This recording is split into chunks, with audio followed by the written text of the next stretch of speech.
Thank you అండి. యాక్చువల్గా కొంచెం టెన్షన్గానే ఉంది. ఎలా అంటే ఇక్కడ ఇద్దరు లెజెండ్స్, ఇద్దరు దిగ్గజాలు, పైగా ఇద్దరు యాక్టర్సే కాదు, డైరెక్టర్స్ కూడా. ఆలోచించండి, చాలా చాలా అరుదుగా డైరెక్టర్గా హీరో సక్సెస్ అయిన వాళ్ళు చాలా తక్కువ మంది ఉంటారు. అలా సో డైరెక్టర్ కమ్ హీరోస్ ఇద్దరు కూడా, అర్జున్ సర్జా గారు, ఉపేంద్ర గారు. అర్జున్ సార్ అయితే నేను హనుమాన్ జంక్షన్కి అసిస్టెంట్ డైరెక్టర్గా చేశాను.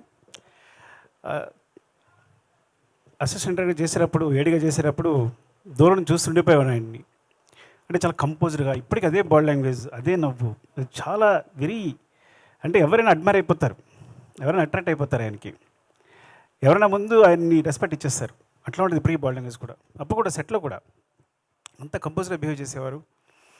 యాక్చువల్గా నేను ఎక్కువ మాట్లాడడం కూడా కాదు, చాలా భయపడి దూరంగా చూస్తూనే ఉన్నాయి ఆయన్ని. ప్రతిదీ సెట్కి వచ్చిన దగ్గర నుంచి ఎప్పుడు కాన్సన్ట్రేషన్ అందులోనే ఉండేవారు.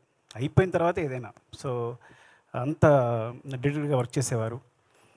అండ్ ఇట్లా ఆయనతో పాటు ఇక్కడ స్టేజ్ పంచుకోవడం నేను అదృష్టంగా భావిస్తున్నాను నిజంగా.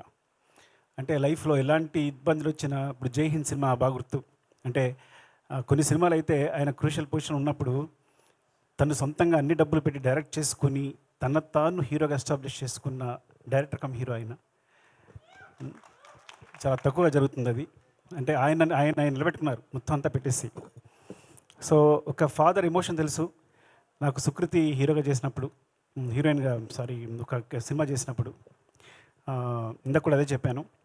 అంటే నిజంగా కూతురి కోసం ఆయన ఈ సినిమా చేసేది నాకు కూడా కథ చెప్పారు బిగినింగ్లో. చాలా బాగుంది, చాలా మంచి పాయింట్ సార్, చాలా బాగుందని చెప్పాను. ఈ సినిమా జర్నీనే ఒక సినిమా తీసేయచ్చు. ఆయన తన కథ మీద, డాక్టర్ మీద ఉన్న ప్రేమతో ఒక సినిమా కోసం ఇప్పటికీ పరితపిస్తూ ఆయన డైరెక్ట్ చేసిన విధానం మొత్తం, ఆ జర్నీనే ఒక సినిమా తీసేయచ్చు. అందుకోసం ఈ సినిమా చాలా పెద్ద హిట్ కావాలని కోరుకుంటున్నాను, చాలా పెద్ద సక్సెస్ కావాలని కోరుకుంటున్నాను. Thank you sir, thanks for this opportunity. మీతో కలిసి కూర్చున్నందుకు థ్యాంక్ యూ అండి. లవ్ యూ అండి. Love you sir. And Upendra గారు, నేను ఫస్ట్ నాకు తెలిసి ఏ సినిమా చూశాను, తర్వాత ఓం అనేది తర్వాతే డబ్బైనట్టు, తర్వాతే డైరెక్ట్ చేసినట్టు నాకు తెలిసి ఏ సినిమా చూసాను నాకు బాగా గుర్తు. అంటే ఇంకా ఇండియాలో ఏ డైరెక్టర్ గురించి చెప్పక్కల్లా పిచ్చి, మ్యాడ్ అంతా ఇంకా అసలు, అంటే ఆ కన్ఫ్యూజన్ అంతా ఎలా కనిపిస్తుంది అంటే ఇప్పటికీ ఆ ఏ సినిమా చూసినప్పుడు బయటకు వచ్చినప్పుడు, అంటే పరంగా చెప్పాలంటే ఉపేంద్ర గారు వచ్చిన తర్వాత ఓం, ఏ, ఉపేంద్ర, ఈ 3 సినిమాలు తీసిన ఏ డైరెక్టర్ అయినా రిటైర్ అయిపోవచ్చు. నేను కనుక అలాంటి 3 సినిమాలు తీసి రిటైర్ అయిపోయింది వాడిని. అంత కల్ట్ మూవీస్, అలాంటి మూవీస్ మాకు ఇచ్చారు. మీరు నమ్మరు, ఆ మూవీస్ తర్వాత ఫ్రాంక్గా చెప్పాలంటే ఆ మూవీ నుంచి అందరూ ఇన్స్పైర్ అయ్యి ఇవాళ నా స్క్రీన్ ప్లే ఎట్లా ఉంది అంటే కారణం డెఫినెట్గా ఏ, ఉపేంద్ర, ఓం, ఈ 3 సినిమాలు. అంటే ఎప్పటికప్పుడు ఆడియన్స్ సర్ప్రైజ్ చేయడం అలవాటు ఆయనకి. నేను ఆ విషయాన్ని మీ దగ్గర నుంచి దొంగలించాను, తస్కరించాను, ఏమనాలి. So you are the great inspiration sir. ఇలా చెప్పడానికి అవకాశం వచ్చినందుకు చాలా ఆనందపడుతున్నాను నేను. Thank you sir, love you sir. ఇంకా నాకు ఒక సాంగ్ వినిపించారు, ఏ ఊరికి వెళ్తున్నావు పిల్ల, ఒక సాంగ్ చూశారు. ఆ సాంగ్ అఫ్కోర్స్ అనూప్. యాక్చువల్గా అనూప్ నేను అసిస్టెంట్గా వచ్చినప్పుడు తను మ్యూజిక్ డైరెక్టర్ కాకముందే ఫేమస్. ఎవరో కీబోర్డ్ ప్లేయర్ ఉన్నాడంట అని మాట అనిపిస్తుండే. ఎక్కడ చూసి అనూప్ అంట. తను వస్తే అసలు మామూలుగా మ్యూజిక్ చేయడం అని నీ పేరు ముందే అనిపిస్తుండేది. నాకు తెలిసి కీబోర్డ్ ప్లేయర్గా ఫేమస్ అయిన ఒకే ఒక వ్యక్తి ఏమో అనూప్ అనేది. అందరికీ అనూప్ పేరు తెలుసు అప్పట్లో. ఒక మ్యూజిక్ డైరెక్టర్ కాకముందే అనూప్ పేరు తెలుసు.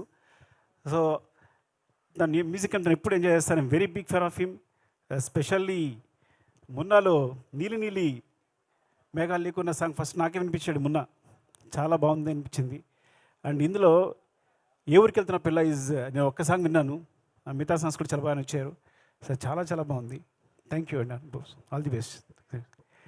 అండ్ ఏ ఊరికి వెళ్తా పిల్ల విన్నప్పుడు నాకు 4 లైన్స్ వినగానే మా ఆస్కార్ చంద్రబోస్ గారు రాశారు అనిపించింది.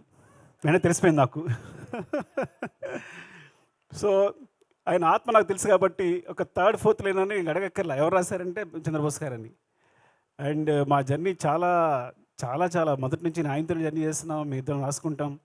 ఇండస్ట్రీలో ఎవరితోనే కూర్చుని కొన్ని క్షణాలు ఆనందపడే సమయం ఉంటే అది చంద్రబోస్ గారితోనే. And love you and thank you Bose garu. మళ్ళీ చాలా రోజుల తర్వాత కలుసుకున్నాం. మీరు నాకు ఫోన్ చేయట్లేదు, ఇంట్లోనే ఫోన్ చేస్తున్నారు. సో సాంగ్ విన్న తర్వాత మూమెంట్స్ చాలా బాగున్నాయి సార్, మూమెంట్స్ చాలా బాగున్నాయి, ఎవరు చేశారంటే సృష్టి అని చెప్పారు అని. సో యాక్చువల్గా సృష్టి సాంగే మర్చిపోతున్నాను నేను. సూసేకి సాంగ్కి యాక్చువల్గా మూమెంట్స్ అని తనే కంపోజ్ చేసింది. ఆల్మోస్ట్ 80% మూమెంట్స్ అని తనవే, 80% మూమెంట్స్ అన్నీ తనవే యాక్చువల్గా. సో ఈవెన్ చిన్న చిన్న మాంటేజెస్ కూడా తనే కొరియోగ్రాఫ్ చేసింది. సో ఆ క్రెడిట్ తనకి ఇవ్వాలి, ఇప్పుడు ఇవ్వలేకపోయాను. ఆల్ ది బెస్ట్ సృష్టి, నేను చాలా హ్యాపీ ఫీల్ అయ్యాను ఈ సాంగ్ చేసావంటే. Thank you. అండ్ ఇంకా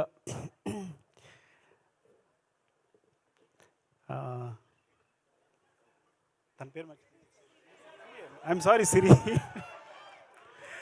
ఐ థింక్ కరోనా వచ్చిన దగ్గర నుంచి మతిమరిపి వచ్చినట్టుంది. Siri, all the best, all the best Siri. ఇంకా Niranjan, Aishwarya, all the best Aishwarya. So చాలా బాగా చేసా, టీజర్ చూశాను. అండ్ సాంగ్ చాలా బాగుంది మీ ఇద్దరిది, అండ్ ఈ ఫైట్స్ చాలా బాగున్నాయి. Niranjan, wishing the best. Seetha Payanam చాలా పెద్ద హిట్ కావాలని కోరుకుంటున్నాను.